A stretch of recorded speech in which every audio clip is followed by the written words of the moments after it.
Well,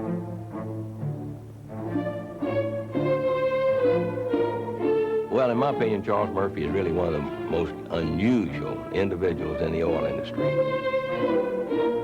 He thinks deeply, he's extraordinarily articulate, and he has a tremendous sense of personal dignity and personal integrity.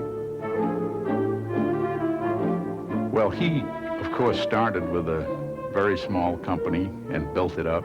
I think of Murphy Oil, and I go back to my own days when Murphy was and is still one of the most respected names in the oil business. He's kind of a statesman in his quiet way of the oil industry. He was always very generous in giving all of us more credit than we were really due. And so I think anyone that has worked for him closely is certainly a better person for having done so. I've often said that there's only room for one hero per company, and we all know who our hero was, and that hero is Charles Murphy.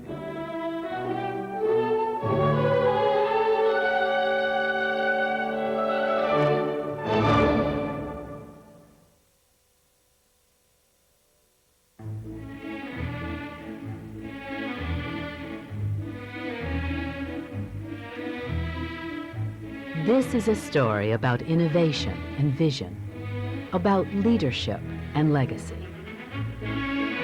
It's a story about a company, Murphy Oil Corporation. And it's a story about the man who built it, Charles H. Murphy. In the early 1900s, Murphy's holdings consisted of 13 country banks. Today, it has evolved into a company that spans the globe. My vision was to build a company to about what we have now. We're not worldwide, but we're in selected places around the world, and to operate on an integrated basis and have all of the quality and all the competitiveness of the very largest companies. It all began in 1907 when C.H. Murphy Sr. sold 12 of his 13 country banks and used the proceeds to buy land and timber holdings. In that era and this region, about the only thing requiring large capital or substantial capital and managerial skill was sawmills and railroads to feed the sawmills. He knew that there was oil in this region. No one knew how much because very little had been found, lacking a scientific method. And he was appalled by the lack of a scientific way of exploring for oil. After conversations with geologist Everett DeGolyer, C.H. Murphy Sr. realized that someday there would be a scientific method for finding oil. So he began buying scattered tracts of land, positioning himself for future oil discoveries. That was foresight on C.H. Murphy's part, and it wasn't the first time he had shown foresight, but it has set the tone and the culture from this enterprise ever onward. It turned out that he had 2 sections of timberland right in the heart of the Smackover field. And that was first really important production that the Murphy Group had. It was right here in the Smackover field that the first really big oil was found. And we had, they had, I was this high, and the company had a well over here flowing 40,000 barrels a day. I can remember just as a little fellow being brought out here by my father, and they were flowing the oil into an earthen pit. And there were dozens, maybe hundreds of oxen team, mule team, scrambling to get another pit built before they filled the first one up.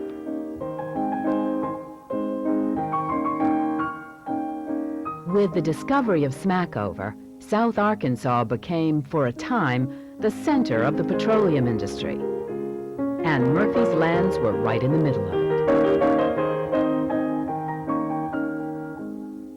Well, Father was an austere man. He was not severe, mind you, but there was no nonsense about him. There's a missing generation in our family. He was 50 when I was born.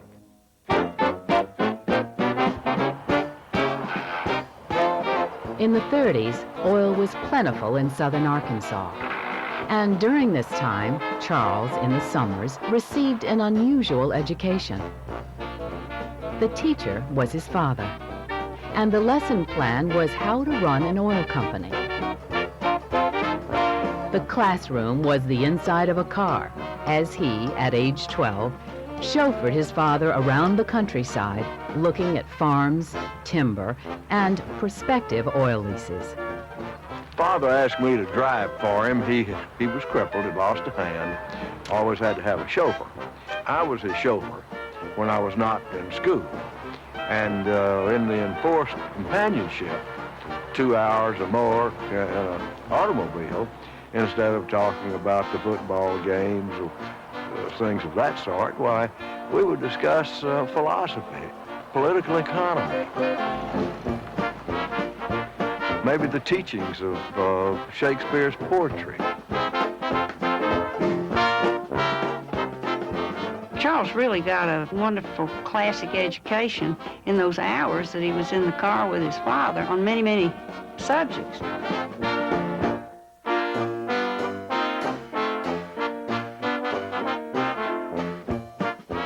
People were drilling for oil all over the region.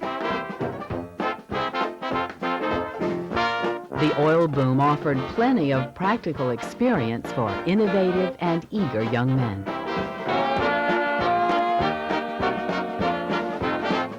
I was just fascinated with the whole process. And in working with these older men, some of whom were a little impatient with me, for the most part, they were condescendingly tolerant, but they taught me so much.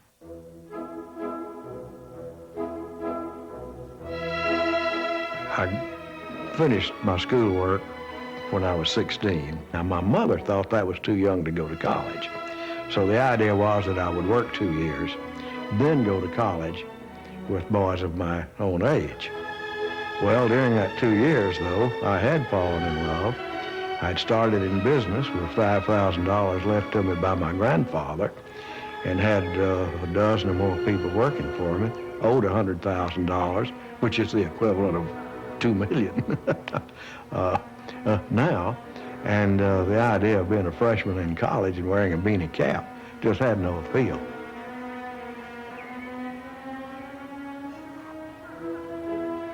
When Charles and I first married, Charles was drilling a well out at Catesville. And we'd go out and we'd get up in the middle of the night and go out and they'd bring in the cores and we'd take them and smell them and taste them. And, oh, it was really fun. And when that well came in, it was salt water. It wasn't just dry.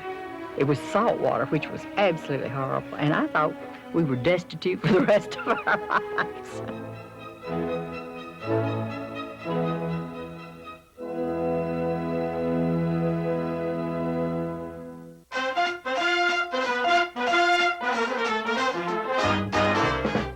The year was 1941. The world was at war. C.H. Murphy Sr. was ill, and Charles, at 21, was running the family business.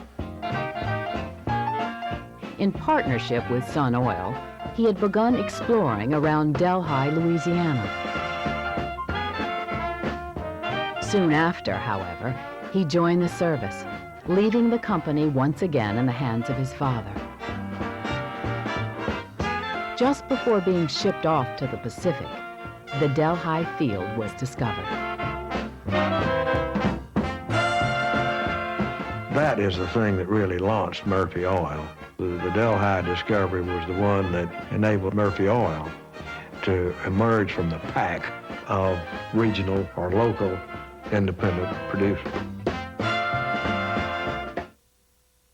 When I met him, he was 32, and he was, a little bit of, in the oil patch, a legend already. Young, successful wildcatter. Charles took a nice start and built it into a very important Fortune 500 company. I kept thinking if I was in his shoes, I'd be laying on the beach at Waikiki someplace. I wouldn't be fooling with his oil business.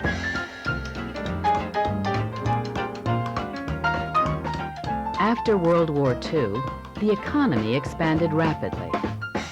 There was a great demand for oil. As America prospered, so did Murphy, an enterprise with proven rules for success. You don't explore on borrowed money. I said don't explore on even equity capital. It's certainly not on borrowed capital. Murphy Oil and every other good company does its wildcatting and its exploration out of income. Otherwise, you could deplete your capital. In the 50s, the company was still a regional enterprise, but it had bigger ideas and it wanted to expand geographically. In 1952, Murphy, with H.L. Hunt, won a bid on Indian land in Montana. It resulted in another important discovery, East Poplar Field. As it turned out, this was a major oil field, and of course the royalty income was enormous to that tribe, and they were grateful, and they wanted to induct me into the tribe as an honorary member of the tribe. It was quite an event, and Charles got right out there with those old Indians, and we all got out and did a lot of dancing with him. He was made an Indian chief, and he has that huge headset that you ought to see it. And he looks like an Indian when he puts it on.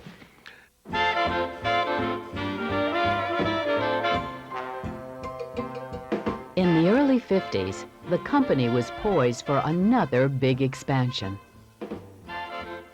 One frontier was the Gulf of Mexico.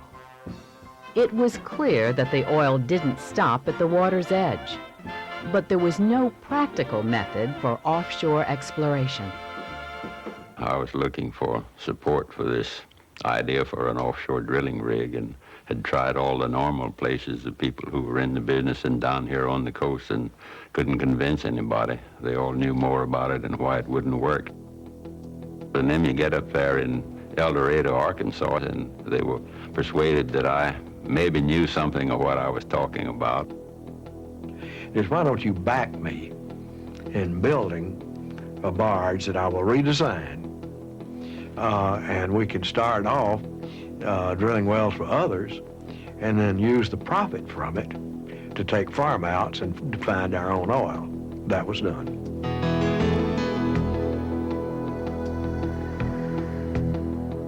Their first drilling barge, the Mr. Charlie, was named for C.H. Murphy Sr. This venture resulted in the world's first submersible rig capable of operating in open water. Murphy was willing to be a pioneer. With this new technology, the company could leverage itself into becoming a major player, not only in the Gulf of Mexico, but eventually throughout the oceans of the world. Murphy Oil's always been willing to take unproven and untried ideas as long as a rigorous analysis would indicate that this probably would work.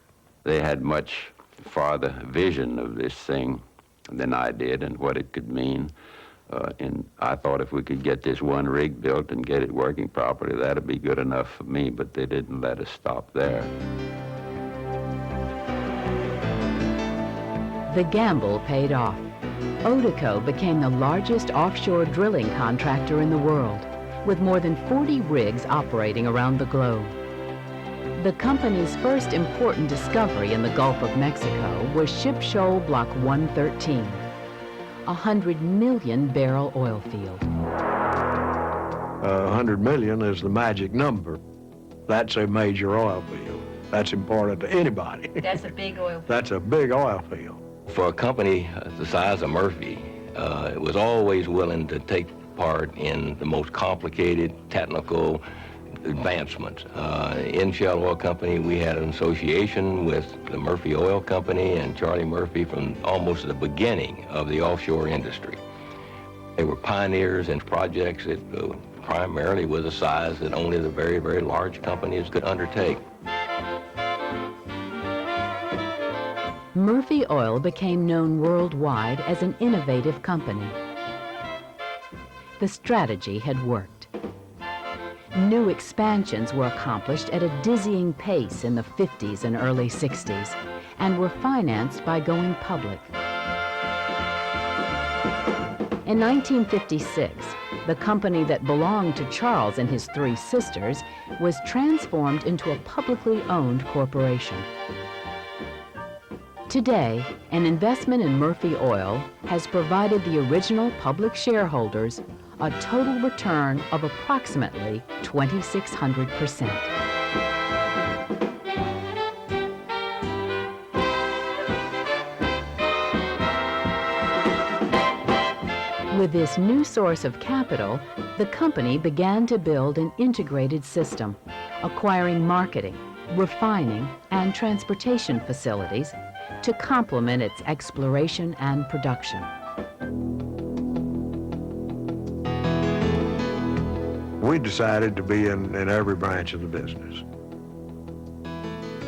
We were unique, I think, among the independent operators in wanting to be in a little bit of all of it. The 1960s represented another decade of great expansion, both in the United States and overseas. Murphy obtained exploration concessions in the Middle East, Africa, South America, and the North Sea, and it created marketing networks in Canada and Europe. We fully realized that overseas, that refining and marketing and the crude oil were equally essential, equally important, equally worthless, one without the other. Why not put the cart before the horse and get a start in marketing first in Europe? And that would enable us to say to the Iranians later, you think we're small, and we are, but we can market this oil. Look at what we have here. And of course, the Sasan field was the result of that. The Sasan field in Iran put Murphy Oil on the map internationally. With Sun Oil, Atlantic Richfield, and Union of California, they discovered a billion-barrel oil field. See, I spoke of 100 million being a big oil field in North America, but it has to be at least 500 million in the Middle East to be considered a big oil field, and preferably a billion is the turning point. And Sasan was 1.2, 1.3 billion. Of course, we lost it later, but that's all right. We got our money back many times over, had the crude oil available to our downstream system. That's the fortunes of war. The 70s were a turbulent period for the oil industry. It was an era of oil embargoes, OPEC-induced price increases, and artificial controls. There was still plenty of oil, and people panicked, and they'd try to fill up every time they saw a station, and they wanted to keep their tanks full. The earlier crisis had nothing to do with supply, closure of the Suez Canal. There was no shortage of oil. It was just that artery was closed, and tankers had to go the long way around the continent of Africa. The natural state in oil markets is that of surplus. Times of shortage have been limited to war, the lead up to war, or the aftermath of war.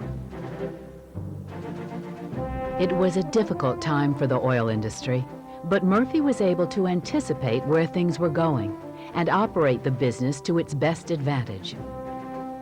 The company grew and prospered. It was during this time that another billion-barrel oil field was discovered, the Ninian Field in the North Sea. Ninian is one of the 3 or 4 largest of the North Sea fields. It's just east of the Shetland Islands. It's in about 500 feet of water. There just aren't many companies this size that have participated in discovery of billion-barrel fields. The early 80s were a period of record earnings.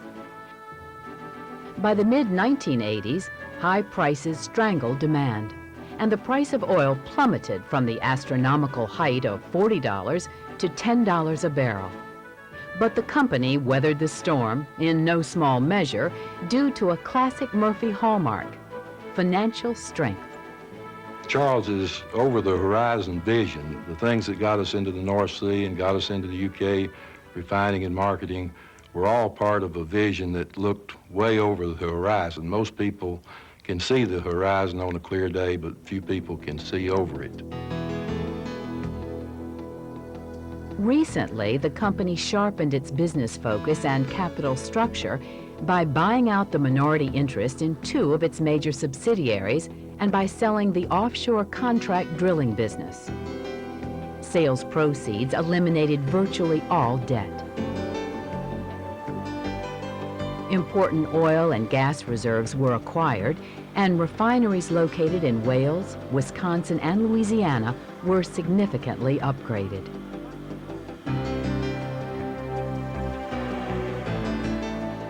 This company is equally proud of its refining and marketing. Those refineries are, like our exploration techniques, are right on the leading edge of technology. Murphy Oil has demonstrated its ability to generate income consistently during various bouts with low oil and gas prices. The result is an impressive list of holdings, including exploration, production, transportation, refineries, and marketing, stretching from Canada, the United States, and the Gulf of Mexico, to Ecuador, Peru, offshore Spain, the United Kingdom, Africa, the Middle East, and the Bohai Bay of China.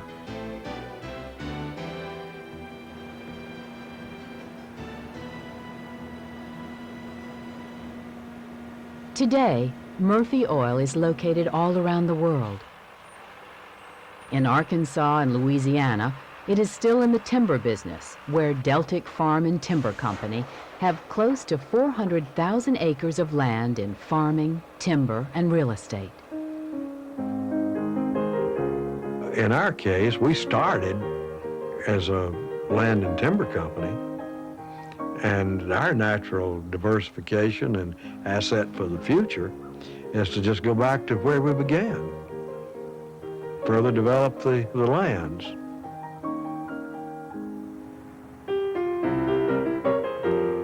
With success has come certain responsibilities and involvement in public and civic affairs. Charlie was always available to provide advice, not only to Interior or to the Energy Department, but to presidents. And he got to know a fair number of presidents. He was always affable. He was always ready to provide the best kind of information with regard to what the industry could do, not only in its own interest, but for the country as well. Delighted to see. What'd you do? Where'd you fly, into Hobby or? My respect is built on a professional respect for his career, but it's also quite personal. I've been blessed by not only his friendship, but by his support. Here he is, a Democrat. I expect he might have voted for me once or twice, I don't know. But when I wanted to be on the Ways and Means Committee as a freshman member of Congress from Texas, I turned to him. He was close to Wilbur Mills, another respected friend of mine, and I ended up as the sole freshman in years to make the Ways and Means Committee. The company has been active in all facets of the industry. In Washington, D.C., Charles chaired the National Petroleum Council, advising government on strategic energy matters, and served on the American Petroleum Institute for 28 years. Charlie was and is a unique combination of a person with industry knowledge and political sensitivity. So he was called on by others in the industry to be their emissary to other groups, particularly the environmental groups. We formed this Conservation Liaison Committee to go find those people. And, you know, we found that they didn't have horns, and they found that we didn't have forked tails. For his work on the Conservation Liaison Committee, Charles received a citation from the National Wildlife Federation for outstanding individual service. And I want to make a present to each of you of a volume of this. Always concerned about the quality of education in this country, he served as a member of the Arkansas Board of Higher Education for 17 years and was instrumental in beginning the drive to improve public education in Arkansas. It is simple economics. With good education, people are more productive. To educate people is good business. Read them, treasure them. They're pure gold. They will enrich your lives, and who can tell, maybe your purses as well. I had wanted to really change the education system in this part of the world. Had I done it, had I succeeded in that, that would have been my greatest accomplishments in this life. But I failed. It hasn't been improved. I admire you. I wish you well. That's my greatest disappointment. Conversely, had I succeeded, that would have been my greatest success.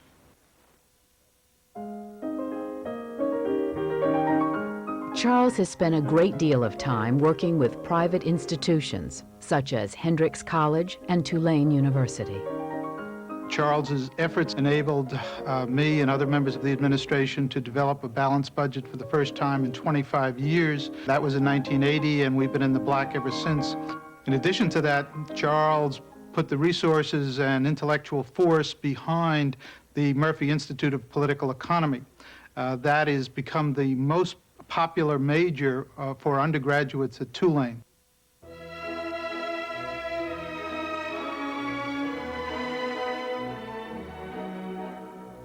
Charles is really an educator at heart more than he is a businessman. He is the best-read layman I have ever met in the field of political economy.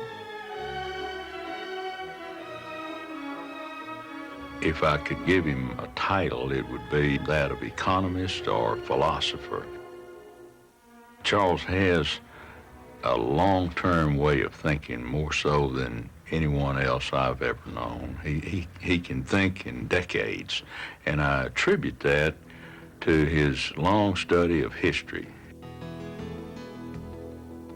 After 58 years, Charles Murphy is relinquishing the reins of the company he built. Murphy Oil is under new leadership.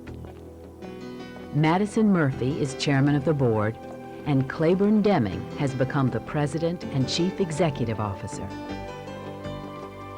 The goal has been to develop Murphy Oil Corporation into one of the very best in all respects of the oil companies of the world. Never could be the largest, but to develop it into one of the finest in its relationship with its employees, customers, respect of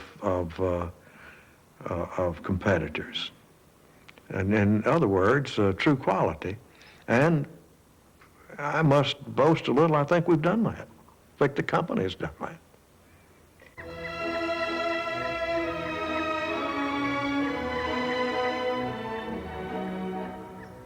I think that the main thing Charles would like to be remembered for was that he made a difference.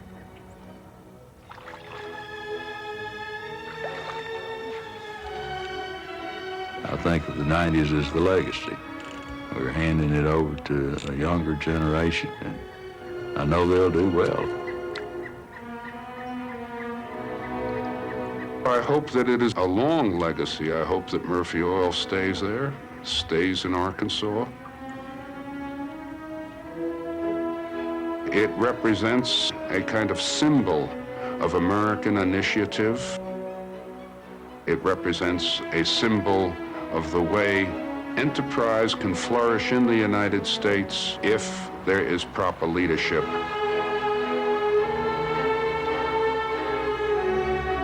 And that is what Charlie provided for Murphy Oil.